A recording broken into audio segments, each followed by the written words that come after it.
धनं मत्ते पुत्रं मत्ते इति बालो विहयते अतहि अतनो नत्थे कुतो पुत्रं कुतो धनम्। हे मनुष्या, ज्याला तू आपला पुत्र, माझा पुत्र, माझा पुत्र, माझे धन म्हणून समजत आहे, तुझे स्वतःचेच शरीर तुझे नाही तर कुठला पुत्र व कुठले धन।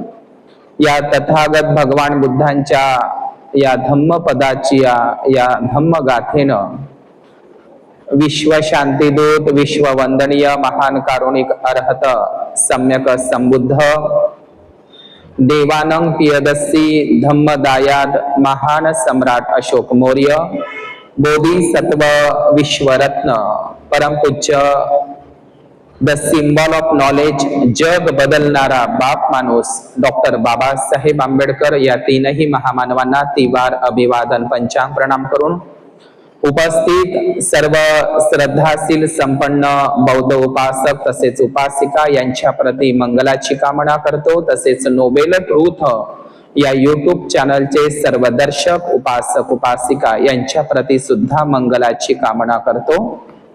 आज विशेष धम्मदेसना म्हणून बोधिसत्व परमपूज्य डॉक्टर बाबासाहेब आंबेडकर एके ठिकाणी असं म्हणतात की या प्राचीन जम्बूद्वीप भारताचा हा इतिहास दुसरा तिसरा काही नसून क्रांती आणि प्रतिक्रांतीचाच इतिहास आहे।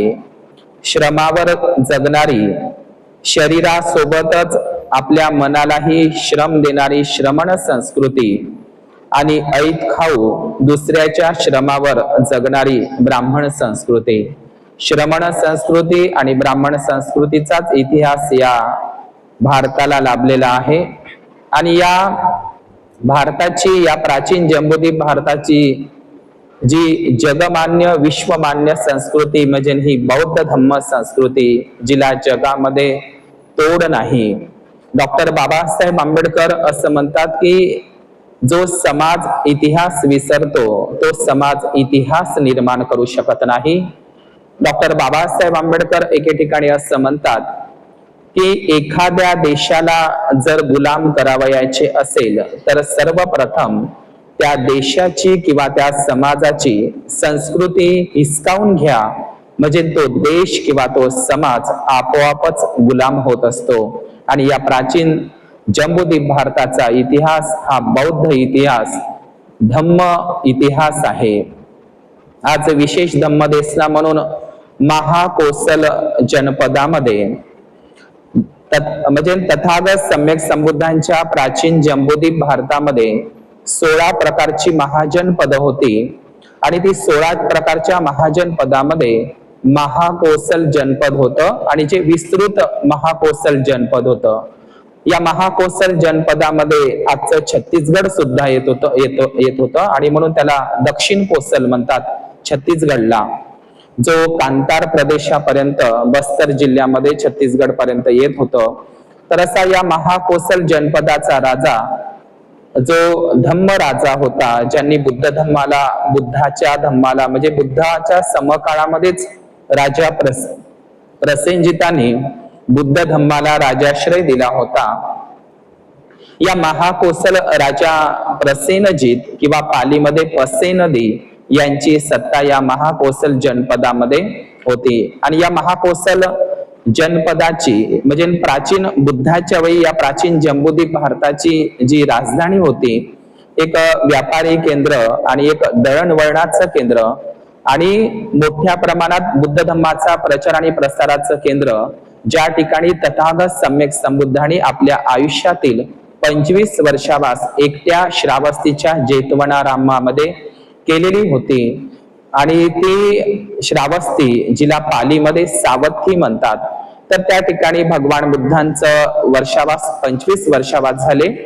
तर ती श्रावस्ती सावत्ती ही प्राचीन महाकोसल जनपदाची राजधानी होती आणि सोबतच उपराजधानी म्हणून साकेत अयोध्या नगरी, जिला 5व्या शताब्दीमध्ये एक चीनी बौद्ध भिक्खू प्रवासी भारतामध्ये येऊन गेला, ज्यांनी त्यांच्या प्रवास वर्णनामध्ये फाईयान, जो चीनी प्रवासी 5व्या शताब्दीमध्ये येऊन गेला, त्यांनी विशाखा नगरी असा उल्लेख केलेला आहे. म्हणून साकेत, अयोध्या आणि विशाखा नगरी हे एका शहराची नावं आहे. आणि बुद्धांच्या कालखंडामध्ये जे प्रमुख महानगर होती, या प्रमुख 7 बुद्धांच्या कालखंडामध्ये समकाळामध्ये 7 महानगर होती, जी धम्मनगर म्हटलं तरी चालेल. तर या 7 महानगरापैकीच एक महानगर म्हणजे साकेत महानगर, आणि त्यालाच आजच्या काळामध्ये अयोध्या म्हणतात. साकेत आणि अयोध्या हे एकच शहर आहे, जे प्राचीन नदी, जिला घागरा नदी म्हणतात, या घागरा नदीच्या काठावरच हे साकेत म्हणजे आजचं आधुनिक अयोध्या, जे फैजाबाद सुद्धा म्हणून ओळखलं जातं, तर ते महानगर त्या ठिकाणी होतं. ज्याप्रमाणे बोधगयेला जी निरंजना नदी आहे, बोधगयेतील निरंजना नदीचं नाव जसं मनुवादी लोकांनी फल्गू असं ठेवलेलं आहे, तर त्याच पद्धतीने साकेत अयोध्यामध्ये हे साकेत हे महानगर, हे धम्मनगर ज्या नदीच्या तीरावर होतं, ती नदी होती घागरा नदी. त्या नदीचं नाव घागरा बदलवून सरयू नदी ठेवण्यात आलेलं आहे. तर या साकेत अयोध्याचा जो इतिहास आहे प्राचीन, म्हणजे साकेत अयोध्याचे प्राचीन महानगर आहे, धम्मनगर आहे, बौद्ध धम्माचा प्रचाराचं प्रसाराचं केंद्र होतं. तर या साकेत नगरीचा पुरातात्विक, ऐतिहासिक, भौगोलिक आणि सांस्कृतिक सामाजिक इतिहास आपण जाणून घेण्याचा प्रयत्न करणार आहोत.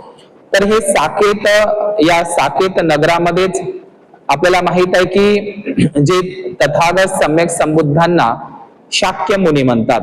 आपण लुंबिनीचा जो महान सम्राट अशोकाने लुंबिनी या ठिकाणी जो स्तंभ उभारला आहे, त्याच्यावर बुद्धाला सम्राट अशोकाने साक मुनी बुद्धे असं उल्लेख केलेला आहे. साक मुनी संस्कृत भाषेमध्ये शाक्य होते, पण पाली भाषेमध्ये साक होते, साक मुनी. तर हे साक मुनी म्हणजेच साक मुनी मध्ये सुद्धा आपल्याला हा साकेत, साक म्हणजे काय, म्हणजे शाक्य, म्हणजेच पालीमध्ये साक होते, आणि याच्यातही आपल्याला साक हा शब्द म्हणजे साकेत नगरीमध्ये सुद्धा दिसत आहे. तर अशा पद्धतीनं हे साकेत अयोध्या हे प्राचीन महानगर, त्याचा भौगोलिक आपण इतिहास बुद्धांच्या कालखंडामधला आपण तो जाणून घेण्याचा प्रयत्न करणार आहोत. तर ही साकेत नगरी हे जे उपराजधानी होती त्या काळामध्ये, तर या तथागत सम्यक संबुद्धांचं या साकेत नगरीला, या साकेत नगरी अयोध्या नगरीचं काय वैभव होतं ते आपण जाणून घेणार आहोत. तर सर्वात आधी आपल्याला मी नेहमी सांगत असतो की तथागत भगवान बुद्धांची अग्रश्राविका महाउपासिका मिगार माता विशाखा, तर ही मिगार माता विशाखा भगवंताची महाउपासिका, तिचा संपूर्ण परिवार हा बुद्धिस्ट परिवार होता. या मिगार माता विशाखाच्या वडिलांचं नाव धनंजय सेठ होतं, आईचं नाव सुमना देवी होतं, आणि तिच्या आजोबाचं म्हणजे वडिलांच्या वडिलांचं नाव मेंढक सेठ होतं. तर मेंढक सेठ हा बुद्ध धम्माचा खूप मोठा अनुयायी होता. या मेंढक सेठनी आपल्या संपूर्ण कुटुंबाला बुद्ध धम्मामध्ये त्यांना अधिष्ठित केलेलं होतं. आणि अशा पद्धतीनं हे विशाखाचं जे कुटुंब आहे, हे विशाखाचं कुटुंब राजगृहापाशी असलेले एक भद्दीय नावाचं गाव होतं, तर तिथे ते सुरुवातीला राहायचं. तर राजा प्रसेनजित यांची उपराजधानी साकेत अयोध्या असल्यामुळे राजा प्रसेनजित आणि विशाखाचे जे वडील आहे धनंजय सेठ आणि मिगार सेठ यांच्याशी राजा प्रसेनजिताची ओळख असल्यामुळे राजा प्रसेनजिताने जे पूर्वीचं आपलं छोटस गाव सोडायला लावून आपण साकेत अयोध्या नगरीमध्ये राहायला यावं, आणि म्हणून राजा प्रसेनजिताच्या विनंतीला मान देऊन हे महाउपासिका विशाखा माताचा संपूर्ण परिवार हा साकेत अयोध्या नगरीला वास्तव्यात आलेला होता. आणि विशाखा जेव्हा साकेत नगरीला म्हणजे आजच्या अयोध्या नगरीला जेव्हा वास्तव्य करत असते तर त्यावेळी तिचं वय हे 7 वर्षाचं होत असते आणि या 7 वर्षापासूनच विशाखा 7 वर्षाची असतानाच तिच्या आजोबाने मेंढक सेठने आपल्या संपूर्ण परिवाराला आणि सोबतच विशाखाला सुद्धा बुद्ध धम्माची ओळख करून दिली होती। आणि विशाखा सर्वप्रथम जेव्हा ती तिच्या मूळच्या गावामध्ये सेल नावाच्या ब्राह्मणांच्या म्हणजे त्या विद्वान व्यक्तीच्या आमंत्रणावर जेव्हा तथागत बुद्ध येत असतात तर विशाखा त्यावेळी 7 वर्षाची असते। तर विशाखा वयाच्या 7 वर्षाची असतानाच बुद्धांच्या आणि 500 भिक्खू संघाच्या समोर समोर पुष्प टाकीत असताच विशाखा वयाच्या 7व्या वर्षामध्येच ती सोतापन्न या अवस्था ती प्राप्त करत असते आणि ती वयाच्या 7व्या वर्षामध्ये सोतापन्न प्राप्त करणारी पुढे जाऊन ती महाउपासिका बौद्ध धम्मामध्ये तिचं नाव जगविख्यात आहे। तर हे विशाखाचं जे कुटुंब होतं तर ते सरयू नदीच्या किनाऱ्यावर राहत होतं आणि आपल्याला माहित आहे की सरयू नदीच्या म्हणजे विशाखाचं संपूर्ण बालपण हे साकेत अयोध्या नगरीमध्ये गेलेलं होतं। विशाखाचा विवाह आहे जो मंगल परिणय आहे, लग्न सोहळा आहे, तो सुद्धा साकेत अयोध्या या ठिकाणी झाला होता आणि विशाखाचं संपूर्ण कुटुंब हे साकेत अयोध्या नगरीचं रहिवाशी होते आणि विशाखाचं संपूर्ण जे जीवन आहे ते साकेत अयोध्या नगरीमध्येच गेलेलं होतं। आणि पुढे जाऊन या विशाखाला साकेत अयोध्यावरून ही विशाखा तिला श्रावस्तीला देण्यात येत असतं आणि तुम्हाला माहित आहे मी यापूर्वी सांगितलं की तथागत भगवान बुद्धांनी आपल्या आयुष्यातील 25 वर्षावास श्रावस्तीच्या जेतवनात केलेली आहे आणि त्यामुळे आधीच बुद्ध धम्माच्या संस्कारात राहिलेली ही विशाखा लग्न झाल्याच्या नंतर तिला श्रावस्तीला देण्यात येत असतं आणि ती श्रावस्तीला एका जैन परिवारामध्ये तिला देण्यात येत असतं आणि संपूर्ण जैन परिवार ती बुद्धिस्ट बनवत असते। तर अशा प्रकारे विशाखा ही साकेत म्हणजे सर्वप्रथम साकेत अयोध्याचा जो संबंध आहे तर तो सर्वप्रथम संबंध म्हणजे निगार माता महाउपासिका विशाखा हे आणि त्यांचा संपूर्ण परिवार, विशाखाचं संपूर्ण बालपण रहिवाशी जर हे कुठले असेल तर ते साकेत अयोध्या नगरी मधले हे आपण लक्षात घेतलं पाहिजे। तर जेव्हा विशाखा श्रावस्तीला जाते तर श्रावस्तीला तथागत भगवान बुद्धाला ती पूर्वाराम नावाचं एक महाविहार बुद्धाला भिक्खू संघाला दान करत असते। श्रावस्तीचं ते पूर्वाराम महाविहार म्हणून ते प्रसिद्ध असते। ज्याप्रमाणे विशाखा श्रावस्तीला पूर्वाराम महाविहार बुद्धाला भिक्खू संघाला बांधून दान करत असते तर त्याच पद्धतीने पूर्वाराम नावाचे 2 महाविहार विशाखा बांधत असते। ज्याप्रमाणे मूलगंध कुटी महाविहार, तर हे मूलगंध कुटी महाविहार आपण फक्त श्रावस्तीच्या जेतवनात आहे असंच म्हणत असतो, परंतु नाही, हे मूलगंध कुटी महाविहार हे 3 ठिकाणी होतं। सारनाथलाही होतं, संकिशा या ठिकाणी होतं आणि श्रावस्तीच्या जेतवनातही होतं। तर मूलगंध कुटी महाविहार हे 3 ठिकाणी होते हे आपण लक्षात घेतलं पाहिजे। तर त्याच पद्धतीने विशाखा मातेने जे पूर्वाराम नावाचं विहार ज्याला पालीमध्ये पुब्बाराम म्हणतात, तर हे पुब्बाराम पूर्वाराम नावाचं महाविहार श्रावस्तीला जेतवनातही म्हणजे तिथेही बांधून दिलं होतं श्रावस्तीला। आणि ज्या ठिकाणी तिचं बालपण गेलं आहे साकेत अयोध्या, या साकेत अयोध्याला सुद्धा विशाखाने पूर्वाराम नावाचं महाविहार, डबल पूर्वाराम नावाचं महाविहार साकेत अयोध्याला सरयू नदीच्या किनाऱ्यावर ते बांधून दिलं होतं हे आपण लक्षात घेतलं पाहिजे। तर पूर्वाराम नावाचे हे 2 बुद्ध विहार एक साकेतलाही होतं आणि एक श्रावस्तीलाही होतं आणि हे दोन्ही महाविहार विशाखानेच बांधून दिलेले होते हे आपण लक्षात घेतलं पाहिजे। आणि म्हणून विशाखा जे साकेत अयोध्या आहे हे निगार माता विशाखाचं रहिवाशींचं ते ठिकाण आहे। म्हणूनच 5व्या शताब्दीमध्ये जो हाय्यान नावाचा चिनी बौद्ध भिक्खू आला, त्यांनी साकेत अयोध्याचा उल्लेख त्यांच्या प्रवास वर्णनामध्ये विशाखा नगरी म्हणून असा किंवा विशाखा नगर म्हणून असा केलेला आहे। म्हणजे आजही आपण जर बघितलं आंध्र प्रदेशामध्ये विशाखापट्टणम नावाचं एक शहर आहे, हे सुद्धा सम्राट अशोकांनी बसवलेलं विशाखापट्टणम विशाखा उपासिकेवरूनच ते शहर आहे. तर अशा पद्धतीनं साकेत अयोध्या नगरीचं एक नाव विशाखा नगरी होतं आणि आजही भारतामध्ये विशाखापट्टणम नावाचं शहर आहे. तर हे साकेत म्हणजे या शाक्य किंवा शाक्य या कुळाशी संबंधितच तो शब्द आहे. जसं बुद्धाला शाक्य मुनी, नागमुनी, महामुनी, आदिमुनी असं ओळखलं जातं, तर या साकेतचं आणखी एक नाव म्हणजे अयोध्या आहे, जे बिना युद्धानं प्राप्त केलेलं शहर. आणि ते दुसरं नाव अवधही म्हणतात, म्हणजे बिना वध न करता ते प्राप्त केलेलं ते शहर. त्याला फैजाबाद सुद्धा म्हणतात. तर हे जेवढी काही मनुवाद्यांची जी ब्राह्मणांची जी ठिकाणं आहे, ही सर्व प्राचीन काळातील बौद्ध ठिकाणं आहे. म्हणून ब्राह्मणी धर्मानुसार मथुरा आणि अयोध्या, मथुरेला काय म्हणतात, मथुरेला कृष्ण जन्मभूमी आणि अयोध्याला राम जन्मभूमी म्हणतात. परंतु मथुरा या ठिकाणीच सम्राट कनिष्काची राजधानी होती. या मथुरेलाच सम्राट कनिष्कानं बुद्धाची पहिली मूर्ती मथुरा कला शैलीतील निर्माण केली होती. आणि आजही आपण मथुरेला गेलं तर मथुरेच्या संग्रहालयामध्ये बुद्धांच्या 30,000 बुद्ध मूर्त्या एकट्या बुद्धाच्या तिथे मथुरेला प्राप्त झालेल्या आहे. अनेक महास्तूप मथुरेला. मथुरा हे तसं सम्राट अशोकांचे जे धम्मदीक्षा गुरु होते मोग्गलीपुत्त तिस्स, या मोग्गलीपुत्त तिस्साचे जन्मगाव म्हणजे सुद्धा मथुरा नगरी होय. मथुरा म्हणजे काय, महाथेरा या शब्दाशी संबंधित आहे. कारण महाथेरा मोग्गलीपुत्त तिस्स यांचं जन्मगाव म्हणजे मथुरा नगरी होतं. आणि त्या मथुरेला सुद्धा सम्राट अशोकांनी बुद्धांच्या 84,000 महास्तूपापैकी एक महास्तूप सुद्धा उभारलेला होता.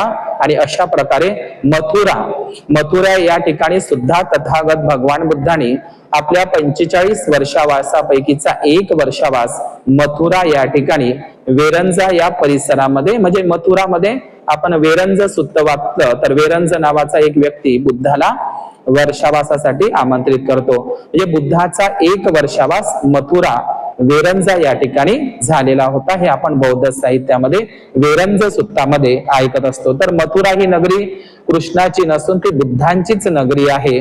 आणि त्याचप्रमाणे साकेत नगरी, तर ही साकेत नगरीमध्ये सुद्धा साकेत अयोध्या राम जन्मभूमी म्हणतात, पण राम जन्मभूमी नसून ज्याप्रमाणे मोग्गलीपुत्त तिस्साचा जन्म मथुरेला झाला, तर त्याचप्रमाणे जे बौद्ध सम्राट कनिष्क राजा होता, तर बौद्ध सम्राट कनिष्क राजा यांचे जे हे जे म्हणजे धम्मदीक्षा गुरु म्हटलं तरी चालेल, तर ते भिक्खू अश्वघोष यांचं जन्मस्थान म्हणजे आजचं साकेत अयोध्या नगरी होय.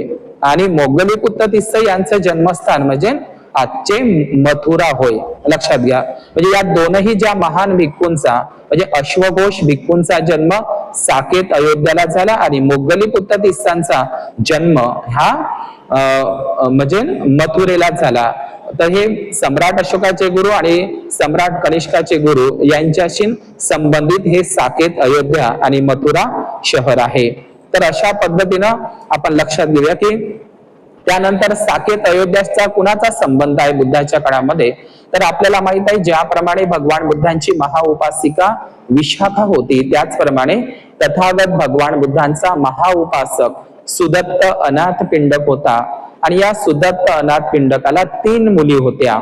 तर या सुदत्त अनाथ पिंडकाच्या सुमना, चुल्ल सुभद्रा आणि महासुभद्रा अशा 3 मुली असताना या सुदत्त अनाथ पिंडक म्हणजे भगवंताचा महाउपासक सुदत्त अनाथ पिंडक याची जी मुलगी होती चुल्ल सुभद्रा, या म्हणजे सुदत्त अनाथ पिंडकाच्या 3 मुलीपैकीची दुसऱ्या क्रमांकाची जी मुलगी आहे चुल्ल सुभद्रा, हिला सुद्धा साकेत अयोध्या नगरीमध्ये एका जैन परिवारामध्ये तिला देण्यात आलं होतं. आणि या चुल्ल सुभद्रा सुदत्त अनाथ पिंडकाच्या मुलीवर लहानपणापासूनच बुद्ध धम्माचे संस्कार असल्यामुळे तिला सुद्धा साकेत अयोध्या या ठिकाणी एका जैन परिवारामध्ये निगंठनाथ पुत्ताला मानणाऱ्या परिवारामध्ये देण्यात आलं होतं.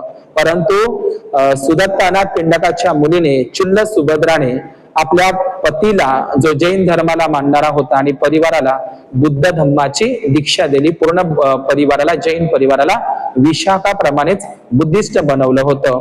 तर दुसरा संबंध म्हणजे सुदत्तनाथ पिंडक महोपासिकांची मुलगी सुद्धा साकेत अयोध्याला दिलेलं होतं. तर या चुल्ल सुभद्राचा पतीचं नाव होतं काल, म्हणजे सुदत्तनाथ पिंडकाची मुलगी चुल्ल सुभद्रा, जिला साकेत अयोध्येला दिलं होतं आणि तिच्या पतीचं नाव होतं काल. तर हा काल नावाचा भिक्खू सुद्धा बौद्ध साहित्यामध्ये आहे, परंतु हा दुसरा काल आहे. तर हा काल जैन धर्माचा अनुयायी असतो सुरुवातीला, आणि मग चुल्ल सुभद्रा ही आपल्या पतीला बुद्ध धम्माकडे वळवत असते, आणि मग हा काल कालकाराम नावाचं महाविहार या साकेत अयोध्याला बांधून देत असतो. म्हणजे काल कोण आहे? चुल्ल सुभद्राच्या पतीचं नाव, आणि त्याच्यावरूनच कालकाराम नावाचं महाविहार हा काल नावाचा उपासक आणि चुल्ल सुभद्रा हे दोघही पती पत्नी आजच्या साकेत अयोध्याला नदीच्या काठी त्या ठिकाणी कालकाराम महाविहार, कालकाराम नावाचे महाविहार साकेत अयोध्याला बांधून देत असतात. ते सुद्धा बुद्धाला, भिक्खू संघाला दान करत असतात.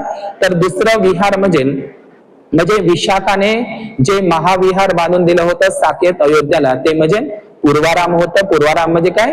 त्या महाविहाराचं तोंड म्हणजे पूर्व दिशेला होतं, तर म्हणून त्याला पूर्वाराम म्हणतात. तर पहिलं जे बुद्ध विहार होतं विशाखा मातेनं बांधून दिलं साकेत अयोध्येला, ते म्हणजे पूर्वाराम महाविहार, आणि दुसरं विहार म्हणजे जे चुल्ल सुभद्रा आणि काल नावाच्या पती पत्नीनं साकेत अयोध्याला बांधून दिलं, ते म्हणजे कालकाराम महाविहार असं बांधून दिलं होतं.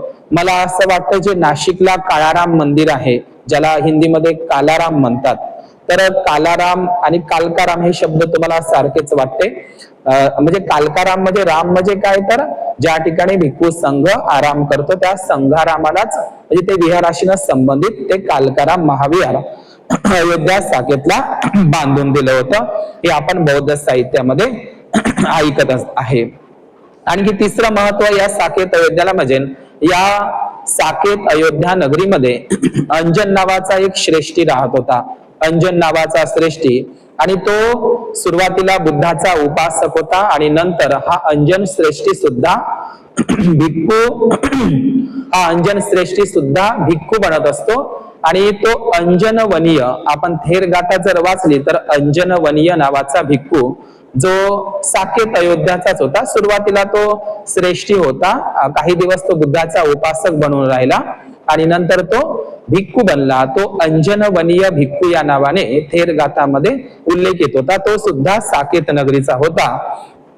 तर या अंजनवनीय नावाच्या म्हणजे अंजन नावाच्या भिक्खू त्या श्रेष्ठीनं, म्हणजे त्या भिक्खू नाही म्हटलं तरी चालेल, तर त्या ठिकाणी त्यांच्या मालकीचं अंजन श्रेष्ठीचं अंजनवन होतं, आणि त्या अंजनवनामध्येच साकेत अयोध्याच्या अंजनवनामध्येच बुद्धाने आपल्या सद्धम्माचा उपदेश केला होता, प्रवचन केलं होतं. या साकेत अयोध्या नगरीमध्येच अंजनवन हे अत्यंत महत्वाचं बुद्धाच्या पावलाने स्पर्शित झालेलं ते ठिकाण होतं अंजनवन. आणि त्या अंजनवनामध्ये सुद्धा तिथे या अंजन श्रेष्ठीनं अंजनवन महाविहार सुद्धा बुद्धाला बांधून बुद्धाला भिक्खू संघाला दान केलेलं होतं. तर तिसरं महाविहार होतं अंजनवन महाविहार, जे अंजन श्रेष्ठीनं किंवा अंजन भिक्खून ते बुद्धाला भिक्खू संघाला दान केलं होतं. तर हे अंजनवन हे अत्यंत महत्वाचं ठिकाण, जिथे भगवान बुद्धाने साकेत अयोध्याला प्रवचन सद्धम्माची देशना दिली होती. अंजन हे नाव जर आपण उच्चारलं तर आपल्याला माहित आहे बुद्धाची आई महामाया देवी हिच्या या बुद्धाची जी आई आहे महामाया कोलीय वंशाची महामाया देवी, जी महामाया देवी म्हणजेच या महामाया देवीचं वडिलाचं नाव असतं अंजन कोलीय. तर हा अंजन कोलीय हे सुद्धा महामाया देवीच्या आईचं नाव आहे, ज्याला अंजन कोलीय राजा म्हणून सुद्धा ओळखला जातो. तर हा अंजन कोलीय राजा सुद्धा जो रामग्राम देवदह नगरीचा होता, म्हणून आजही आपल्या महाराष्ट्रामध्ये, भारतामध्ये अंजन गाव असेल, अंजनावती असेल किंवा अंजनेरी सुद्धा नाशिकला आहे. तर हे अंजन कोण होता? तर हा अंजन बुद्धाची आई महामाया देवी महाप्रजापती गौतमीच्या वडिलांचं नाव म्हणजे एका राजाचं नाव अंजन कोलिय होतं आणि हे अंजन नाव रामायणामध्ये चोरून अंजनी पुत्र हनुमान केलेलं आहे, हे लक्षात आपण घेतलेलं पाहिजे. तर एकूण आपण लक्षात घेतलं पाहिजे या साकेत अयोध्याला एकूण 3 महाविहार बुद्धांच्याच काळामध्ये. एक होतं पूर्वाराम महाविहार, दुसरं होतं कालकाराम महाविहार, तिसरं होतं अंजनवन महाविहार. आणि आता ज्या खऱ्या अर्थानं ज्या महाविहाराची मी गोष्ट या ठिकाणी करत आहोत ते म्हणजे बावरी नावाचं महाविहार. आता बावरी नावाचं महाविहार म्हणजे कोण? तर राजा प्रसेनजिताच्या दरबारामध्ये त्यांचा राजपुरोहित, पुरोहित म्हणजे आजचा ब्राह्मण पंडा पुरोहित नाही, पुरोहित हा शब्द पाली आहे. पुरोहित म्हणजे काय? राजाला त्यांच्या राज दरबारामध्ये हिताच्या गोष्टी पुरवणारा पुरोहित. तर तो राजा प्रसेनजिताच्या एका राजपुरोहिताचं नाव होतं बावरी नावाचा राजपुरोहित. हा बावरी नावाचा राजपुरोहित आपल्या दक्षिण महाराष्ट्रामध्ये आणि दक्षिण भारतामध्ये सुद्धा हा बावरी नावाचा भिक्खू म्हणजे बावरी नावाचा हा राजपुरोहित दक्षिण भारतामध्ये आपल्याला माहित आहे, जे छत्रपती संभाजीनगर मध्ये पैठण नावाचं जे ठिकाण आहे गोदावरी नदीच्या काठी, आणि दक्षिण भारतामध्ये जी अमरावती आहे, सातवाहनांची ते राजधानी अमरावती आणि सातवाहनांचीच राजधानी पैठण, या दोनही महानगरामध्ये हा बावरी नावाचा राजपुरोहित तो परिव्राजक संन्यासी म्हणून काही दिवस जीवन जगत असतो आणि तो आपल्या 16 शिष्यासहित त्या ठिकाणी राहत असतो पूर्ण गोदावरी नदीच्या तीरावर. म्हणजे ते पैठण असेल, नाशिक असेल आणि दक्षिण भारतातील अमरावती पर्यंत तो त्या गोदावरी नदीच्या तीरावर प्रचार आणि प्रसार करत असतो, संन्यासी जीवन व्यतीत करत असतो. आणि नंतर तो पुढे जाऊन बावरी हा राजपुरोहित संन्यासी आणि त्याचे 16 शिष्य भिक्खू बनत असतात. हे आपल्याला सुत्त निपातातील किंवा सुत्त पिटकातील पारायण वग्ग किंवा पारायण सुत्तामध्ये बावरी आणि त्याच्या 16 शिष्याची कहाणी येत असतात, जे पुढे जाऊन भिक्खू बनत असते. तर हे बावरी आणि त्याचे 16 शिष्य श्रावस्तीला जेतवनामध्ये येऊन भगवान बुद्धांकडे प्रवज्या घेतात आणि ते उपसंपदात होतात, प्रशिक्षित होतात आणि नंतर ते पुन्हा दक्षिण भारतामध्ये म्हणजे नाशिक असेल, पैठण असेल, अमरावती असेल, तर पंढरपूर असेल आणि किंवा नेवासे असेल नगर जिल्ह्यातील, तर या परिसरामध्ये ते बुद्ध धम्माचा किंवा नांदेड असेल तर या परिसरामध्ये ते बुद्ध धम्माचा प्रचार आणि प्रसार करत असतात. बावरी नावाचा अर्हत भिक्खू आणि त्याचे 16 शिष्य भिक्खू, तर त्यांचं क्षेत्र तर राजा प्रसेनजित त्यांच्याच नावावरून, कारण राजा प्रसेनजिताची उपराजधानी म्हणजे साकेत अयोध्या होतं. आता त्या ठिकाणी अर्हत बावरी भिक्खूंच्या नावावरूनच बावरी महाविहार राजा प्रसेनजित त्या सरयू नदीच्या किनारी बांधत असतात. तर ते बावरी महाविहार ज्या ठिकाणी बांधल्या जात असतं ते ठिकाणही अंजनवनाचाच परिसर असतो. अंजनवनाच्याच परिसरामध्ये ते बावरी नावाचं महाविहार बांधलं जातं. आणि ज्यानंतर बाबर हा आपल्याला लोकांना समजलंच नाही की मुघल आणि मुस्लिम कोण, तर मुघल कोण आणि मुस्लिम कोण हे आपण समजून घेतलं पाहिजे. तर मुघल हा शब्द मंगोलियन शब्द आहे. आपल्याला माहित आहे की मंगोलिया देश आजही जगाच्या पाठीवर बुद्धिस्ट देश आहे. तर मंगोलिया देशामध्ये जो बौद्ध राजा होऊन गेला होता कुबिले खान, तर कुबिले खान म्हणजे राजा होत असते आणि म्हणून बुद्धाला मंगोलियन भाषेमध्ये म्हणजे मंगोलिया बुद्धिस्ट राष्ट्रामध्ये बुद्धाला बोर खान म्हणतात. बोर म्हणजे बुद्ध होत असते आणि खान म्हणजे राजा होत असते. तर या मंगोलिया देशामध्ये बुद्धिस्ट देशामध्ये एक बौद्ध राजा होऊन गेला, त्याचं नाव होतं कुबिले खान आणि त्याचाच वंशज होता चंगेज खान. हे दोन्ही राजा बुद्धिस्ट होते. तर याच मंगोलियन बुद्धिस्ट वंशाचा कुबिले खानचा वंशज म्हणजे बाबर होता. बाबर त्याचे वडील हे मुस्लिम होते पण त्यांची आई ही बुद्धिस्ट होती, हे आपण लक्षात घेतलं पाहिजे. मुघल आणि मुस्लिम हे अलग अलग आहे. म्हणून मंगोलियन वंशाचाच बाबर होता पण त्याची आई मात्र बुद्धिस्ट होती आणि ते संपूर्ण खान मंगोलियाचे बुद्धिस्ट होते. तर या बाबरनं आक्रमण केलं म्हणतात आणि त्या ठिकाणी राम मंदिर त्या ठिकाणी काढून त्या ठिकाणी बाबरी मस्जिद उभी केली म्हणतात. पण ते बाबरी नसून ते बावरी नावाच्या भिक्खूचं ते महाविहार होतं अंजनवन परिसरामध्ये बांधून दिलेलं, जे आता पाडलेलं आहे. तर ते आपण पाहत असतो की हा बाबर जो मुघल सम्राट आहे, परंतु ते मुस्लिम असं म्हणून जे सांगितलं जातं, आपण हे लक्षात घेतलं पाहिजे की त्याची आई सुद्धा ही बुद्धिस्ट परिवारातली होती. त्यानंतर जे ब्राह्मण जो मनुवादी जो संत तुळशीदास आहे, ज्यांनी रामायण लिहिलेलं आहे, त्यांच्या रामायणामध्ये त्या तुळशीदासानं उल्लेखच केलेला नाही की जर संत तुळशीदासांनी जर ते राम मंदिर अयोध्येचं पाहिलं असतं तर त्यांनी त्यांच्या रामायणामध्ये, तुळशीदासच्या रामायणामध्ये त्यांनी उल्लेख केला असता, राम मंदिर मी बघितलं, त्या ठिकाणी थांबलो, परंतु ते आपल्याला कुठेही दिसत नाही. तर अशा पद्धतीने मी साकेत नगरीचा म्हणजेच अयोध्या नगरीचा बुद्धाचा काय संबंध आहे ते मी सांगण्याचं या ठिकाणी करत आहोत. आणि तिसरी गोष्ट म्हणजे जे अत्यंत महत्वाची गोष्ट म्हणजे आपल्याला माहित आहे राजा बिंबिसाराला एकूण 500 महाराण्या होत्या आणि या 500 महाराण्यापैकीची प्रमुख महाराणी ही खेमा होती, जिला संस्कृत मध्ये क्षमा म्हणतात. तर ही खेमा महाराणी तशी पंजाबी होती, मद्र देशातली. तर ही बिंबिसाराची ते मला वाटते ते राजा प्रसेनजिताची ती बिंबिसाराची एक महाराणी असते खेमा. तर ही खेमा तशी ही खेमा पंजाबी म्हणजे कुळातील असते, पंजाब जे प्रांत आहे त्या भागातली, कुरु देशातली म्हटलं तरी चालेल.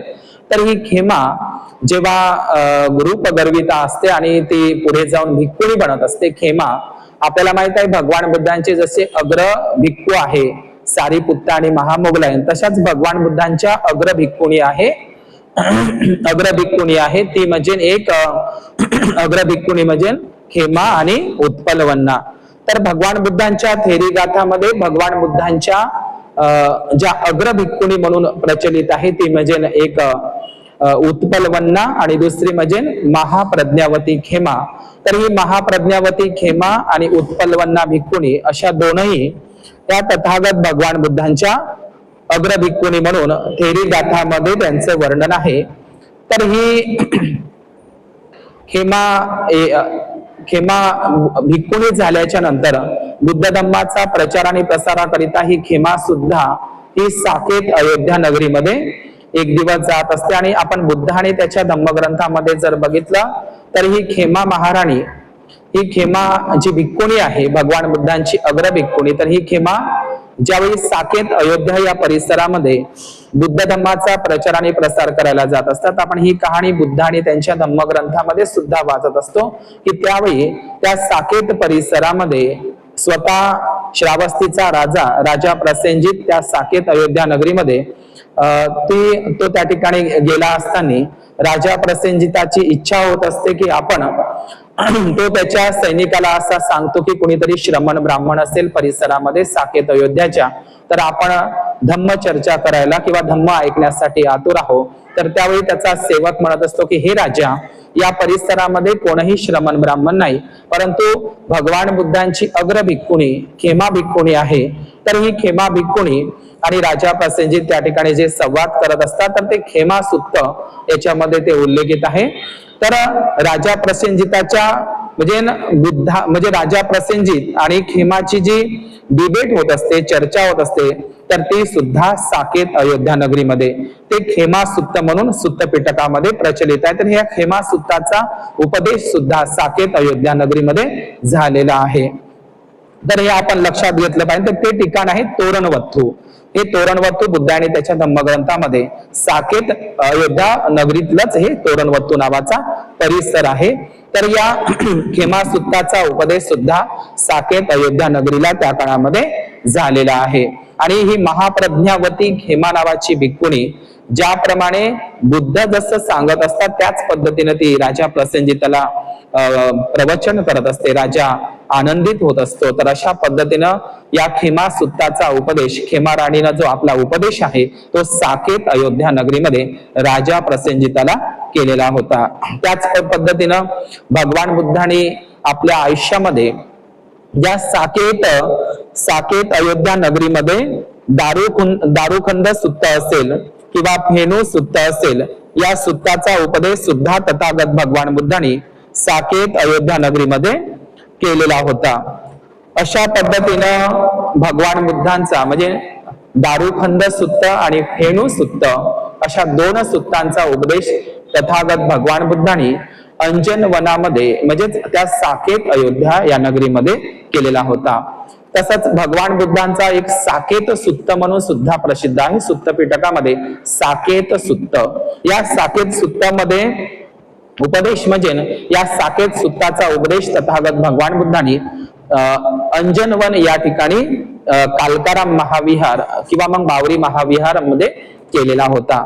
तर अशा पद्धतीनं बौद्ध सम्राट कनिष्क राजा यांची मथुरा, काश्मीर आणि पेशावर, गांधार अशी ज्याप्रमाणे राजधानी होती त्याच पद्धतीने राजा प्रसेनजिताची उपराजधानी म्हणजे त्या काळामध्ये साकेत अयोध्या नगरी होती. आणि अशा पद्धतीनं जे मी तुम्हाला यापूर्वी सांगितलंय की जे महान भिक्खू होऊन गेले आहे अश्वघोष भिक्खू, जे कुशाण सम्राट कनिष्काचे धम्म दीक्षा गुरु होते, महाकवी भिक्खू अश्वघोष यांचा जन्म सुद्धा साकेत अयोध्या नगरीमध्ये झालेला होता. या अश्वघोष भिक्खूंच्या आईचं नाव सुवर्णाक्षी होतं, म्हणजे सोनाक्षी होतं.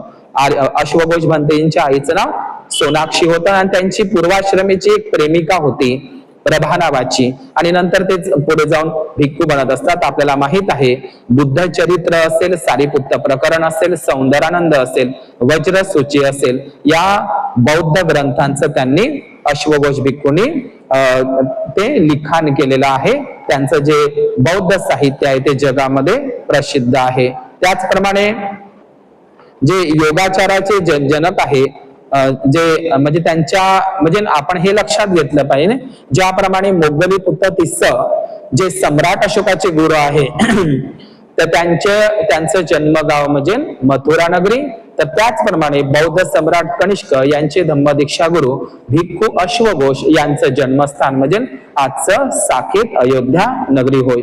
तर अशा पद्धतीने हे साकेत अयोध्या नगरी हे भिक्खू अश्वघोषांचं जन्मस्थान, तिथले ते रहिवाशी होते.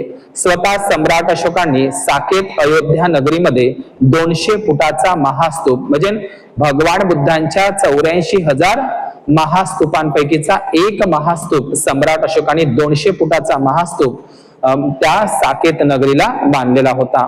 म्हणजे असा उल्लेख आहे प्रवास वर्णनामध्ये, युआन शांगच्या प्रवास वर्णनामध्ये, की भगवान बुद्धांच्या केस धातूवर आणि नखांवर साकेत अयोध्याला सम्राट अशोकाने केस धातूवर म्हणजे भगवान बुद्धांच्या केस धातूवर आणि भगवान बुद्धांच्या नखांवर 2 महास्तूप त्या ठिकाणी 200 फुटाचे बांधलेले होते साकेत अयोध्या नगरीमध्ये. आजही आपल्याला माहित आहे बांगलादेशला रंगमतीला किंवा श्रीलंकेला आणि श्वेडेगॉन पॅगोडा ब्रह्मदेशला भगवान बुद्धांच्या केस धातूवर म्हणजे बाल केस धातूवर स्तूप आहे. तर त्याच पद्धतीने केस धातूवर महास्तूप सम्राट अशोकाने साकेत अयोध्याला आणि नख धातूवर सम्राट अशोकाने बांधलेला होता. तर फाह्यांच्या नंतर 7वा चीनी बौद्ध भिक्खू प्रवासी भारतामध्ये आला, ज्यांचं नाव होतं ह्युआन सांग. तर या ह्युआन सांगने सुद्धा 100 संघाराम भिक्खू संघाराम भिक्खूच्या आरामाची भिक्खू संघाच्या आरामाची ठिकाणं 100 संघाराम महाविहार स्वतः युआन सांग 7व्या शताब्दीमध्ये आलेला चीनी बौद्ध भिक्खू यांनी बघितलेले होते. आणि या युआन सांगने साकेत अयोध्याला 3000 बौद्ध भिक्खू रहिवाशी आहे हे सुद्धा त्यांनी लिहिलेलं आहे. आणि त्यांनी हिनयान महायान किंवा योगाचार पंथाचे भिक्खू सुद्धा त्यांनी वर्णन केलेलं आहे. तर सम्राट अशोकांनी जे 84,000 महास्तूप महाविहार ज्या ज्या ठिकाणी बांधले, तर त्या ठिकाणी सम्राट अशोकांनी 84,000 ज्याला तुम्ही अशोक स्तंभ म्हणतात, परंतु ते अशोक स्तंभ नाही, ते धम्म स्तंभ आहे, ज्याच्यावर धम्म कोरला ज्या स्तंभांवर, तर त्याला आपण अशोक स्तंभ म्हणू नये. अशोकांनी कोरला पण ते वास्तविक नाव धम्मस्तंभ म्हणलं पाहिजे किंवा अशोक धम्मस्तंभ म्हटलं पाहिजे.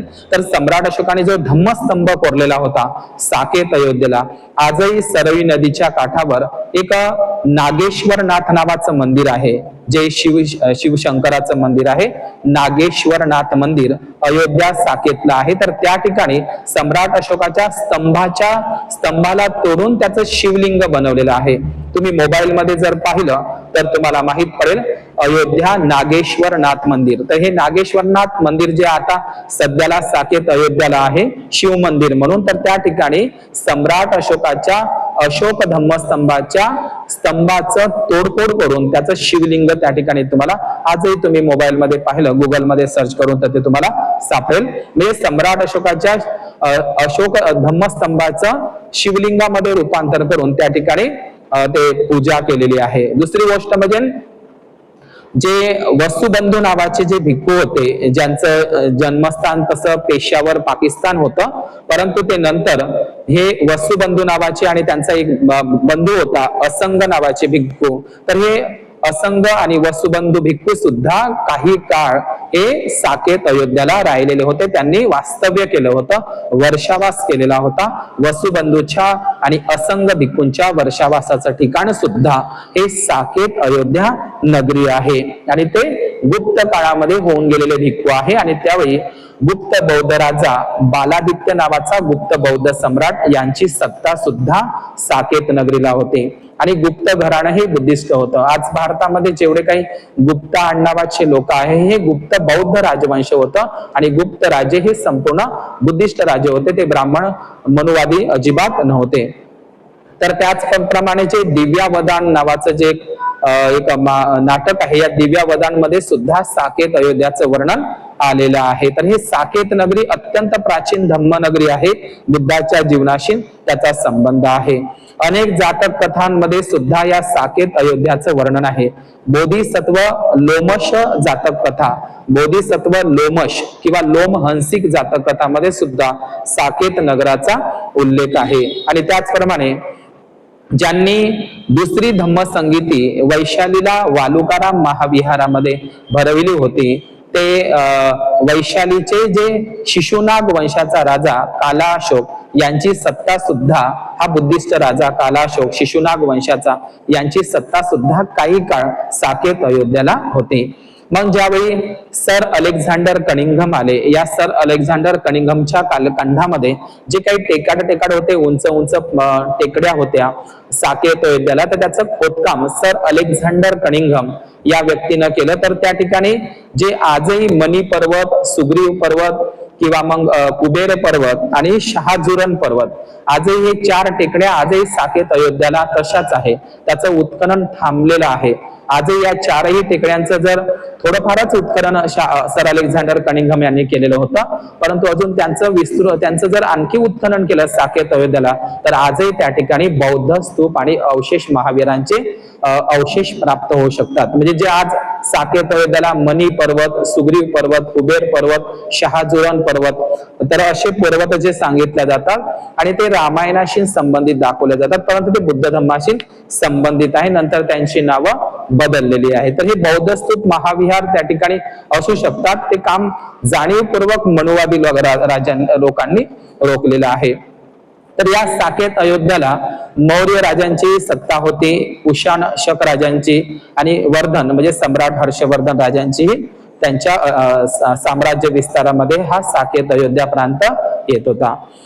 नंतरच्या कालखंडामध्ये या साकेत अयोध्यामध्ये देव बौद्ध राजवंश आणि मित्र बौद्ध राजवंश हे राज्यवंश होऊन गेले आहे. लक्षात घ्या, देव बौद्ध राजवंश हा सुद्धा साकेत अयोध्या येथील राजवंश होता आणि बौद्ध राजवंश होता, देव बौद्ध राजवंश.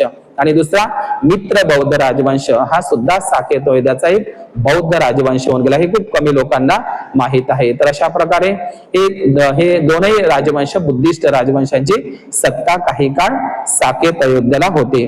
आणि त्याचप्रमाणे बौद्ध राजा स्कंदगुप्त, ज्यांनी गुजरातला गिरनार जुनागड पहाडीला जे सुदर्शन झिलाची पुनर्बांधणी केली होती, तर हा स्कंदगुप्त राजांची सत्ता, हा बुद्धिस्ट राजा जो पाटलीपुत्र पटण्यावरून आपली राजधानी हलवून तो साकेत अयोध्याला स्थापित करत असतो, तर हा स्कंदगुप्त राजा सुद्धा बुद्धिस्ट राजा होता.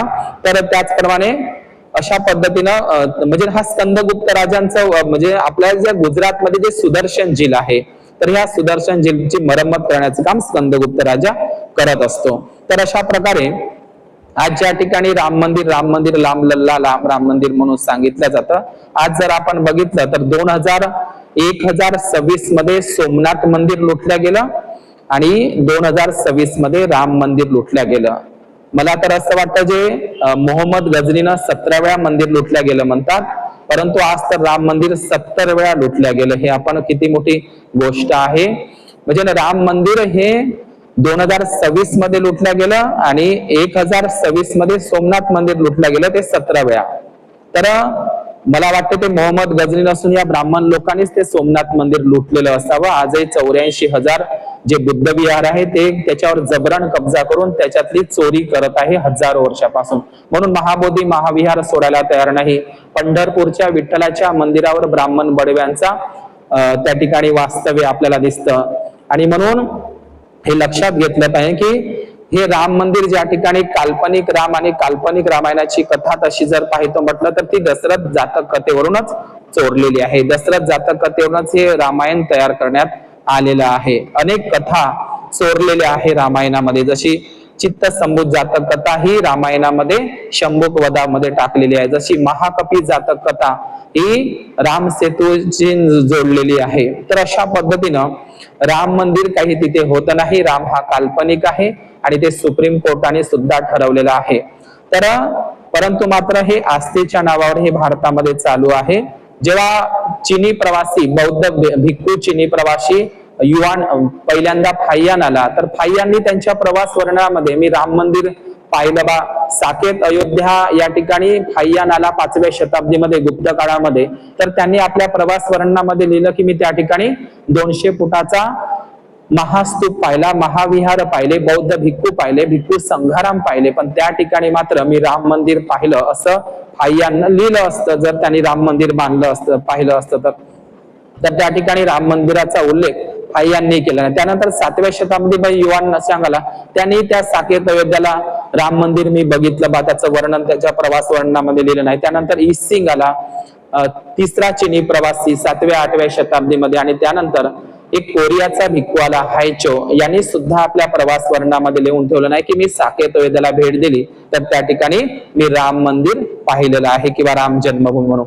तर एकूण 56 ट्रॅव्हल्स प्रवासी त्या काळामध्ये येऊन गेले, परंतु त्यांनी मात्र साकेत अयोध्याला राम मंदिर बघितलं नाही, कारण होतच नाही. त्या ठिकाणी त्यांनी मात्र बुद्ध विहार, महास्तूप आणि बौद्ध भिक्खू संघ राहत असलेला त्यांनी ते प्रवास वर्णनामध्ये लिहून केलेला आहे. मग तो इंडिका लिहिणारा मॅगस्थनीच असो मौर्य काळातील, किंवा मग अल्बरुनी असो, किंवा मग बर्नियर असो, या प्रवाशांनी सुद्धा राम मंदिराचं वर्णन, जर त्यांनी भारत यात्रा भ्रमण केले असेल तर त्यांनी आपल्या प्रवास वर्णनामध्ये आम्ही साकेत अयोध्याला राम मंदिर पाहिलं ही लिहून ठेवलं असतं, परंतु त्यांना मात्र बुद्ध विहार आणि बौद्ध भिक्खूच त्या ठिकाणी दिसलेले आहे. म्हणून हे काल्पनिक रामायण महाभारताच्या कथा ह्या बौद्ध जातक कथेवरूनच चोरलेल्या आहे. रामायण दशरथ बौद्ध जातक कथेवरूनच चोरलेलं आहे. तसं पाहतं म्हणजे मौर्य घराण्याच्या एका राजाचं नावही दशरथ मौर्य आहे बघा, नावही चोरलेले आहे.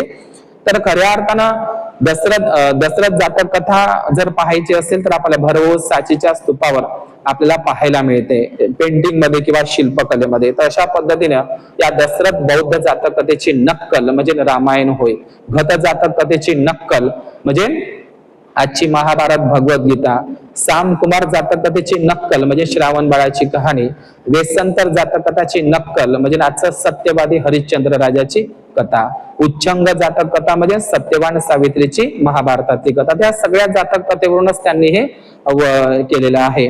तर अशा पद्धतीनं, किंवा मग तुलसीदासने सुद्धा वर्णन केलेलं नाही त्यांच्या रामायणामध्ये की मी राम मंदिर बघितलं. तर अशा पद्धतीनं राम हा शब्दच मुळातील बौद्ध धर्माशी संबंधित आहे. बुद्ध आणि त्याच्या धम्मग्रंथामध्ये राजा शुद्धोधन ज्या 8 ब्राह्मणाची सिद्धार्थ गौतमाच्या शिक्षणाची जेव्हा सुरुवात करतात तर त्याच्यामध्ये राम आणि लक्ष्मण हे आपण बुद्ध आणि त्याच्या धम्मग्रंथामध्ये ऐकत असतो. आणि दशरथ जातक कथा आहे त्याच्यामध्ये बोधिसत्व पंडित राम म्हणजे दशरथ जातक कथेमध्ये बोधिसत्व पंडित राम हे एक पात्र आहे. बोधिसत्व राम आहे, बोधिसत्व पंडित राम असा तो शब्द दशरथ जातक कथेमध्ये आहे. आणि आपल्याला माहित आहे की बुद्धांच्या धातूंवर म्हणजे 8 महास्तूप करण्यात आले होते, तरी 8 महास्तूपापैकीचा एक महास्तूप कोलीय राज्यांनी बांधलेला होता, तो बांधला होता रामग्रामला. आपण बुद्ध आणि त्याच्या धम्मग्रंथामध्ये पाहत असतो रामग्रामचे कोलीय, कारण राम कोण होता? राम हा कोलीय राजा होता आणि त्यांनी ते रामग्राम म्हणजे रामगाव बसवलेलं होतं.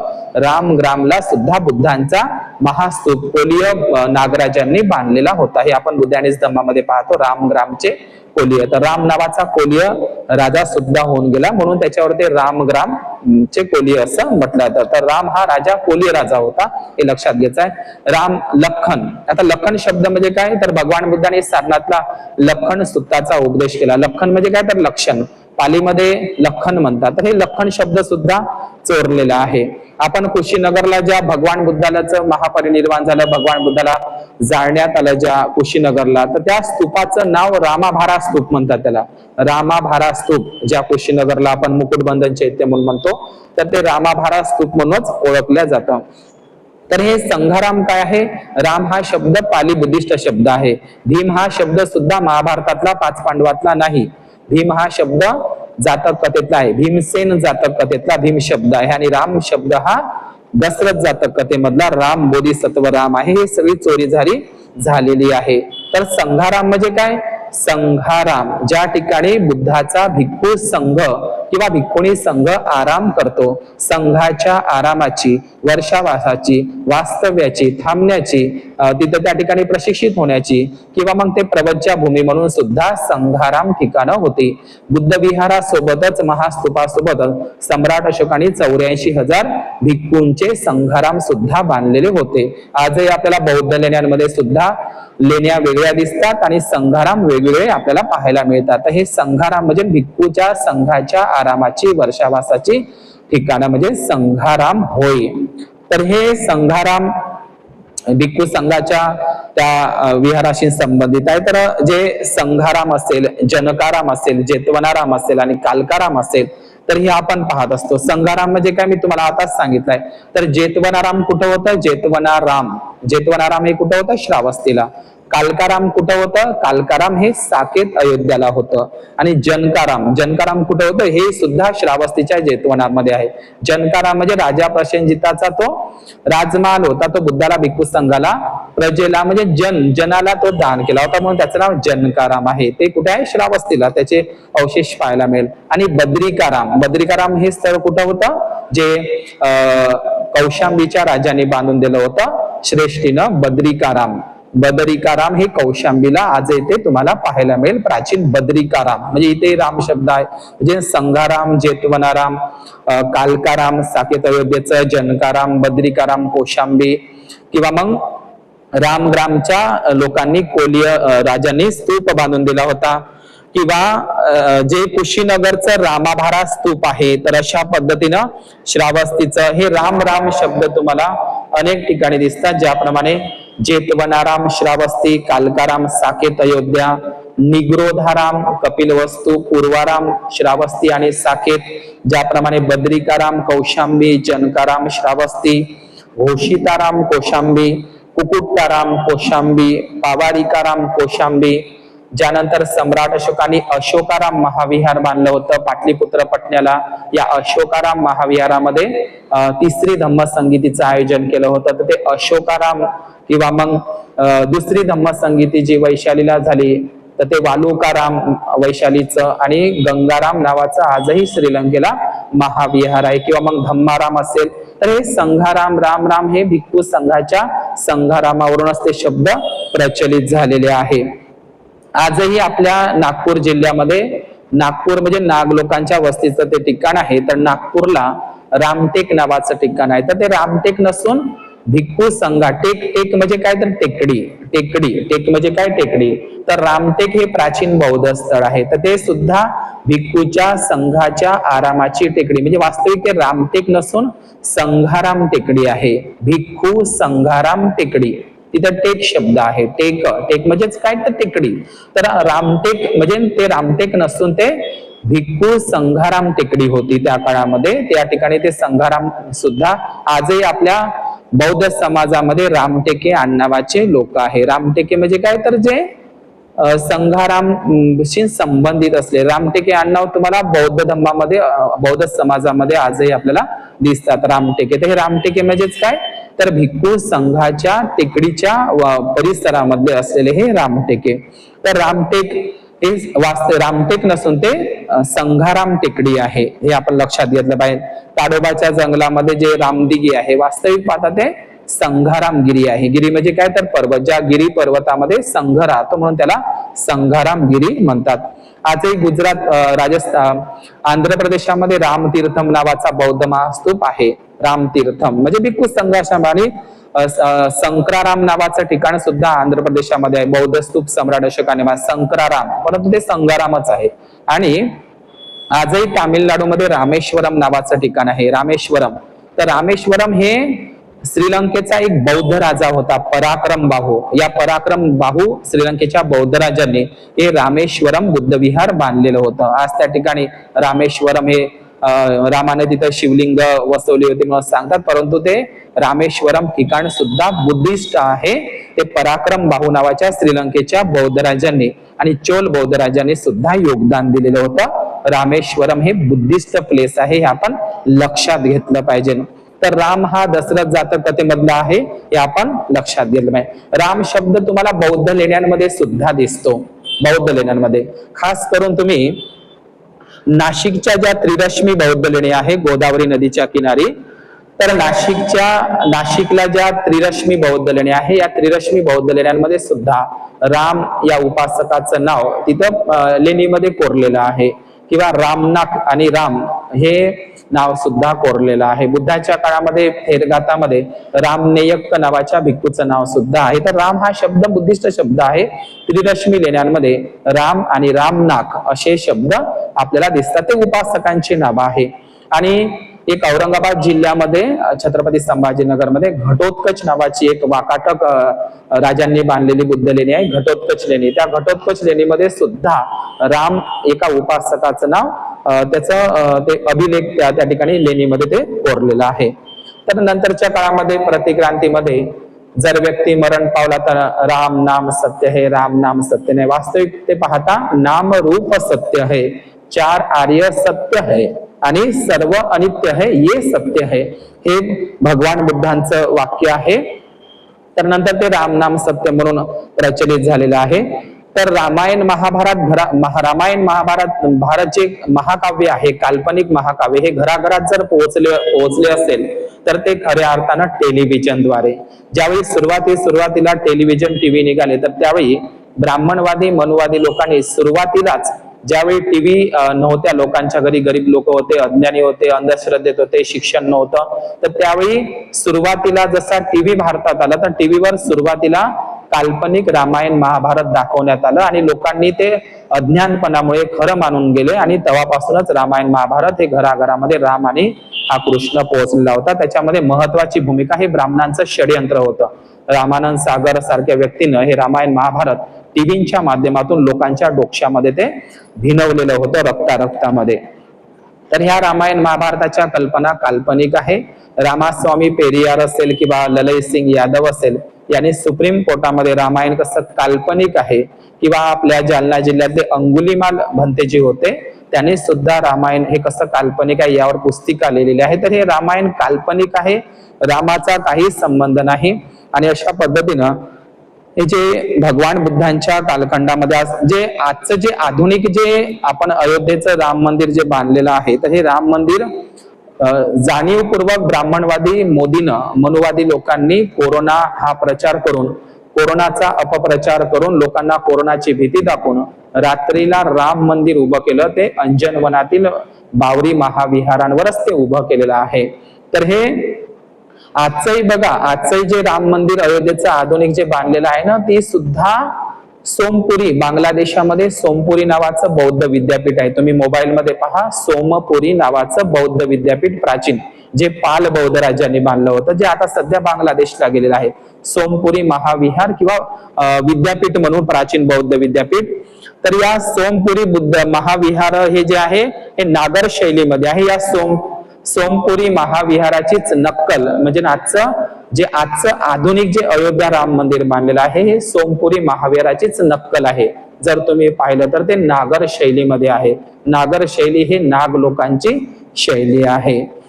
आणि 1992 मध्ये बाबरी मस्जिद जे पाडलेली होती त्याच्या खाली जे बुद्ध विहार होतं बाबरी महाविहार 1992 ला जाणीवपूर्वक डॉक्टर बाबासाहेब आंबेडकरांच्या महापरिनिर्वाण दिनी म्हणजे 6 डिसेंबरला जाणीवपूर्वक ते बाबरी मस्जिद पाडलेली होती. आणि त्या ठिकाणी कोरोना महामारीमध्ये सुद्धा त्या ठिकाणी बौद्ध अवशेष प्राप्त झाले. बौद्ध शिल्पकला, बुद्ध मूर्त्या, बोधिसत्वांच्या मूर्त्या त्या ठिकाणी प्राप्त झाल्या. ते अंजनवनातील ते बाबरी महाविहार होतं आणि तेच बाबरी विहार म्हणजे बाबरी मस्जिद नंतर ते आता अयोध्या महाविहार. अलीकडेच गुजरात मधील सोमनाथ येथे सोमनाथ मंदिराच्या खाली 3 मजल्याचं बुद्ध विहार प्राप्त झालेलं आहे. स्वतः नरेंद्र मोदी त्याचा अध्यक्ष आहे. त्यांनी GPR नावाची एक मशीन बोलावली आणि तिथे खोदकाम चालू केलं तर त्या सोमनाथ मंदिराच्या खाली 3 मजल्याचं बुद्ध विहार प्राप्त झालं. 32 पानाचा एक रिपोर्ट IIT गांधीनगरला सादर करण्यात आला. आणि म्हणजे सोमनाथ मंदिराच्या खाली 3 मजल्याचं महाविहार प्राप्त झालेलं आहे. ते मैत्रक राजांनी आणि त्यापूर्वी मौर्य राजांनी त्याची पायाभरणी केली होती. तर हे सोमनाथ बुद्ध विहार आहे. लोकनाथ आणि सारनाथ हे सगळे बुद्धांचेच नाव आहे, हे आपण लक्षात घेतलं पाहिजे. म्हणजे सोमनाथ बुद्ध विहारात जे आता आधुनिक जे सोमनाथ बुद्ध विहार आहे, जे सोमनाथ आधुनिक जे सोमनाथ जे मंदिर आहे आधुनिक शिव मंदिर म्हणून ओळखलं जातं 12 ज्योतिर्लिंगापैकी एक, तर हे सोमनाथ मंदिर आधुनिक काळामध्ये वल्लभभाई पटेलनं ते बांधलेलं होतं. म्हणजे त्याच्या खाली सुद्धा 3 मजल्याचं बुद्ध विहार आहे. तर अशाच पद्धतीनं बाबरी महाविहाराच्याच वर्त आजचं अयोध्या राम मंदिर ब्राह्मणांनी जाणीवपूर्वक बांधलेलं आहे. म्हणून आज ज्या ठिकाणी अयोध्या राम मंदिर उभं आहे ते आपण लक्षात घ्यायचं ठिकाण अंजनवन नावाचं ते ठिकाण होतं, जिथे बुद्धाने अंजनवनामध्ये सद्धम्माची देसना केलेली होती उपासक उपासिकांना. आज पाहिलं तर रामायण राम हा म्हणजे विष्णूचा अवतार राम आहे म्हणतात, मग विष्णूचा अवतार बुद्ध आहे म्हणतात नव, पण बाबासाहेब म्हणतात बुद्ध हा विष्णूचा नवा अवतार नाही आहे. बौद्ध राष्ट्रामध्ये बुद्ध विष्णूचा अवतार म्हणून मानत नाही. रामायणामध्ये तर सरळ सरळ बुद्धाला चोर म्हटलेला आहे. म्हणजे बुद्ध हा विष्णूचा म्हणजे बुद्ध हाही विष्णूचा अवतार आहे. तर आणि म्हणजे बुद्ध हा विष्णूचा अवतार आहे असं मनुवादी लोक म्हणतात. आणि रामही हा विष्णूचाच अवतार आहे. म्हणजे तुम्हाला रामराज्य हवं पण बुद्ध राज्य का नको? मग हे दोघंही जर तुम्ही अवतार मानत असाल, बुद्धही विष्णूचा अवतार आहे आणि रामही विष्णूचा अवतार आहे, तर मग तुम्हाला रामराज्यच का, तुम्हाला बुद्ध राज्य का नको? त्या ठिकाणी बुद्ध विहार लागून सुद्धा तुम्ही बुद्ध विहार का बांधलं नाही? का आजही मनुवादी एकही बुद्धाचं विहार बांधत नाही जो बुद्धाला विष्णूचा अवतार म्हणून खोटा प्रचार करतो? कारण हा बुद्धाची बदनामी आहे. बुद्ध विष्णूचा अवतार नाही, हे बाबासाहेबांनी 22 परिज्ञामध्ये सांगितलेलं आहे. उलट विष्णूच बोधिसत्व अवलोकितेश्वराचा अवतार म्हणून ब्राह्मणवाद्यांनी, अवतार ही संकल्पनाच बुद्धिस्ट संकल्पना आहे. जसं शांतीदेव भिक्खूंनी बोधिचर्या अवतार नावाचं पुस्तक लिहिलं. अवतार हा शब्दच बुद्धिस्ट शब्द आहे. बोधिसत्वाचा अवतार म्हणजेच बुद्ध ही जी संकल्पना आहे ब्राह्मणवाद्यांनी विष्णूच्या अवतारामध्ये अधोरेखित केलेली आहे. मग ते 9 आणि 24 अवतार म्हणून ते पुराण कथेमध्ये, दंतकथेमध्ये, काल्पनिक कथेमध्ये सांगितलेले आहे. कोणत्याही बौद्ध राष्ट्रामध्ये बुद्धाला विष्णूचा 9वा अवतार म्हणून सांगितल्या जात नाही, फक्त भारतातच तशी बदनामी केलेली आहे. तर अशा पद्धतीनं हे जे 1026 मध्ये राम मंदिर सोमनाथ लुटलं आणि 2026 मध्ये राम मंदिर लुटलं, तर हे ब्राह्मणवाद्यानेच लुटलेलं आहे. आजही महाबोधी महावीरातलं हजारो वर्षापासून ते त्या ठिकाणी चंदा म्हणजे दान ते चोरत असतात. मग ब्राह्मणवादाची ते हजारो म्हणजे 84,000 बुद्ध विहारांवर त्यांचाच कब्जा आहे. पंढरपूर, तिरुपती, जगन्नाथ, सोमनाथ आणि महाबोधी महाविहारावर सुद्धा ते थांबलेले आहे. आणि अशा पद्धतीने अंधेरा कायम रहे म्हणजे प्रबोधनकार ठाकरे लिहितात त्यांच्या पुस्तकामध्ये की गरिबांचे आणि अस्पृश्य लोकांचे आणि गरिबांचे शोषण करणारे अड्डे म्हणजे ब्राह्मणांनी बनवलेले आहे आजचे मंदिर. तर अशा पद्धतीनं इंग्रजांनी मुघलांनी जेवढं लुटलं नाही त्यापेक्षाही जास्त ब्राह्मणांनी लुटलं आहे आणि पुन्हाही लुटत आहे. 84,000 प्राचीन बुद्ध विहारावर त्यांचं आरक्षण आहे. एकही त्या ठिकाणी ब्राह्मणाच्या व्यतिरिक्त पुजारी राहत नाही. तर असे म्हणजे 14 करोडचे हिरे माणिक मोती म्हणजे आज 14 करोड ब्राह्मणांनी लुटलेले आहे राम मंदिरामध्ये. आणि ओबीसी SC ST लोकांनी त्या ठिकाणी जे पैसा जमा केला होता ते संपूर्ण सोन्याचे बिस्किट आहे, सोन्याचे दागिने असेल, पादुका असेल, सर्व मुकुट असेल, सगळं ब्राह्मणवाद्यांनी चोरलेले आहे. आणि 84,000 बुद्ध विहारावर सुद्धा त्यांनी जबरन कब्जा केलेला आहे. ब्राह्मणवाद्याचं ते कामच आहे. म्हणून काला पहाड नावाचा एक कालचंदर आहे. खूप कमी लोकांना पुष्यमित्र शुंगच माहित आहे, परंतु काला पहाड किंवा ज्याला कालचंदर आहे हा ब्राह्मण राहतो आणि मुस्लिम बनून तो जगन्नाथपुरी हे प्राचीन बुद्ध विहार आणि कोणार्क सूर्य मंदिर हे प्राचीन तंत्रयानी वज्रयानी बुद्ध विहार, या बुद्ध विहाराची तोडफोड आणि त्याची लूट काला पहाड नावाचा ब्राह्मण करत असतो मुस्लिम बनून. तर अशा पद्धतीनं ब्राह्मणांचं ते षडयंत्रच आहे. आमच्या जे कारल्याची बुद्ध लेणी असेल किंवा जुन्नर शिवनेरीची अष्टविनायक लेणी असेल, ज्याच्यावर ब्राह्मण पेशव्यांनी अष्टविनायक गणपती बसवलेला आहे. तर बुद्ध लेण्यांवरही कब्जा केला, 84,000 बुद्ध विहारांवरही कब्जा केला. महाबोधी महाविहाराला हजारो वर्षापासून लुटत आहे. आम्ही असं ऐकलं की संत चोखामेळांनी चोरी नाही केली, तर त्यांचा चोरीचा आरोप पंढरपूरच्या मंदिरामध्ये, विठ्ठलाच्या मंदिरामध्ये संत चोखामेळानं चोरी केल्याचा आरोप ब्राह्मणांनी बडव्यांनी लावला होता. चोखामेळांवर अस्पृश्य चोखामेळा, महार चोखामेळा संत होता. तर असं म्हणतात की त्यावेळी संत चोखामेळावर खोटा आरोप लावून संत चोखामेळांना बैलाच्या पायाला बांधून ब्राह्मणांनी बडव्यांनी पूर्ण पंढरपूर नगरामध्ये फरफटत नेलं होतं. एवढा अमानुष छळ केला होता. आज तर हत्तीच्या पायाखाली द्यायला पाहिजे ब्राह्मणांना. ज्या संत चोखामेळांचा छळ केला, अमानुष छळ केला, त्यांनी चोरी नाही केली, खोटा चोरीचा आरोप करून त्याला बैलाच्या पायाला बांधून पूर्ण पंढरपूर नगरीमध्ये त्याला फरफटत नेलं. एवढा अमानुष अत्याचार चोखामेळांवर केला होता. आणि आज बडवे म्हणून साने गुरुजीला सत्याग्रह करावा लागला पंढरपूरच्या मंदिरासाठी. आजही पंढरपूर असेल तिथं ब्राह्मण बसलेले आहे. हजारो करोडो अब्ज रुपयाचे केस विकतात तिरुपती बालाजीला. आणि आता तिरुपती बालाजीमध्ये सुद्धा सोनं गायब होत आहे. दरवर्षी हजारो मंदिरातले दान गायब होत आहे, परंतु इथल्या लोकांच्या लक्षात येत नाही. आणि म्हणून गाडगे बाबांनी सरळ सरळ सांगितलं, देवळात देव नसते, देवळात देव नसते. गाडगे बाबांचं साधं सोपं वाक्य आहे. एकही दिवस शाळेत न गेलेले गाडगे बाबा, त्यांना समजलं पण शिकल्या लोकांना समजत नाही. गाडगे बाबांनी सरळ सांगितलं, अरे देवळात देव नसते, देवळात ब्राह्मणाचं पोट असते. ज्योतिबा फुलेने सांगितलं, पूजा पाठ करना ब्राह्मणों का धर्म नहीं, ब्राह्मणों का धंदा है. हे एवढं सांगूनही लोकांच्या लक्षात येत नाही. परंतु मला असं वाटतं, ज्या राम मंदिरामध्ये जे 17 वेळा मोहम्मद गझनीला लुटलं म्हणतात, अजिबात लुटलं नाही, ब्राह्मणांनीच लुटलेलं होतं. आणि ते आपल्याला त्यानंच लिहिलं, त्यानंच सांगितलं, आपण खरं मानलं. मला असं वाटतं की जे प्राण प्रतिष्ठा केली नाही, मला वाटते प्राण प्रतिष्ठा बरोबर केली नाही वाटते राम मंदिरामध्ये. आणि म्हणून प्राण प्रतिष्ठा जर बरोबर केली असती तर चोरी झाली नसती. म्हणून गाडगे बाबांनी एकदा विचारलं होतं लोकांना, काय रे म्हणे, मंदिर कोण बांधते, तर आम्हीच बांधतो. जी मंदिरातली मूर्ती कोण घडवते, जिथं माणसंच घडवतात. मंदिरातल्या देवाला आंघोळ कोण घालून देते, तर आम्हीच घालतो. मंदिरातल्या त्या देवाला कपडे कोण चढवून देतात, तर आम्हीच. मंदिरामध्ये उजेड कोण पाडते, तर आम्हीच लाईट किंवा दिवा लावतो.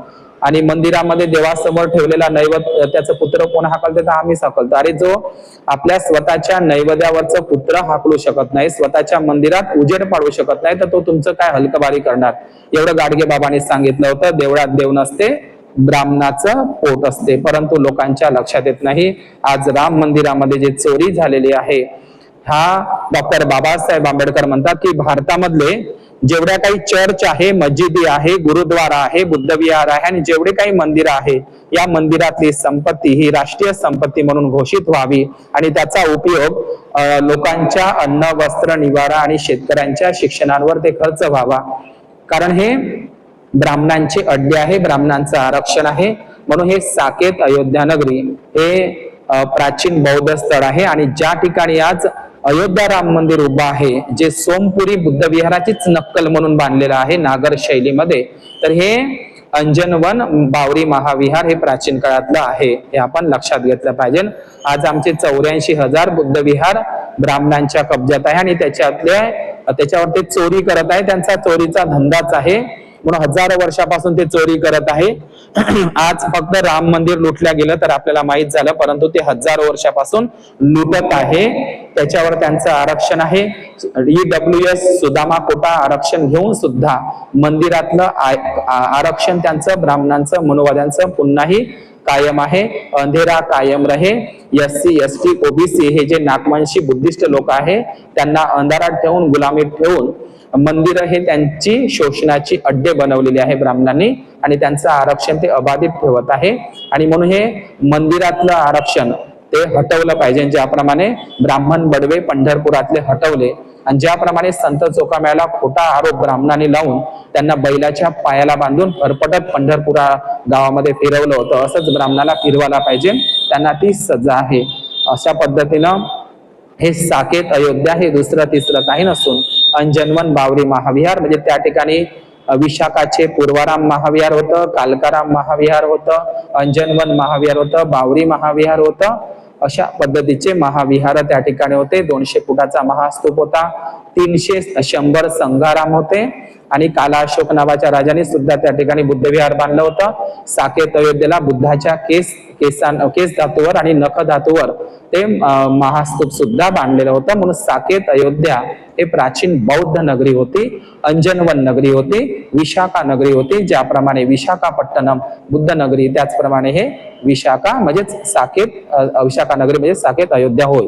तर या ठिकाणी नमो बुद्ध आणि जय भीम.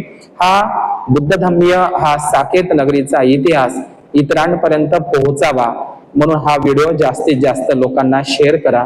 कारण इतिहास विसरतो, तो इतिहास निर्माण करू शकत नाही. सर्व बौद्ध उपासक उपासिकांना विनंती आहे की हा व्हिडिओ आपण सर्वांना शेअर करा, आपल्या नातेवाईकांना, जेणेकरून बुद्ध धम्माचा प्रचार प्रसार झाला पाहिजे. हा व्हिडिओ आपण सर्वांपर्यंत पोहोचवा. एक एक व्हिडिओ बनण्यासाठी खूप मेहनत घ्यावी लागते, म्हणून सर्वांपर्यंत हा इतिहास पोहोचावा म्हणून सर्वांना हा शेअर करा, सबस्क्राईब करा, लाईक करा आणि कमेंट करा. काही सूचना असतील, माझ्या सांगण्यामध्ये काही चुका होत असतील तर त्याही आपण लक्षात आणून द्याव्या. चुका आणि शिका. जर तुम्ही चुका लक्षात आणून देत असाल तर निश्चितच मला ते पुढे जाण्यामध्ये उपयोगी ठरतं. लक्षात घ्या, पुढे जाण्यासाठीच ह्या कमेंट आपण केल्या पाहिजे. जो आपली चूक लक्षात आणून देत असतो तो आपला खरा मित्रही असतो. म्हणून आपण हा व्हिडिओ सगळ्यांना शेअर करा. नमो बुद्ध आणि जय भीम.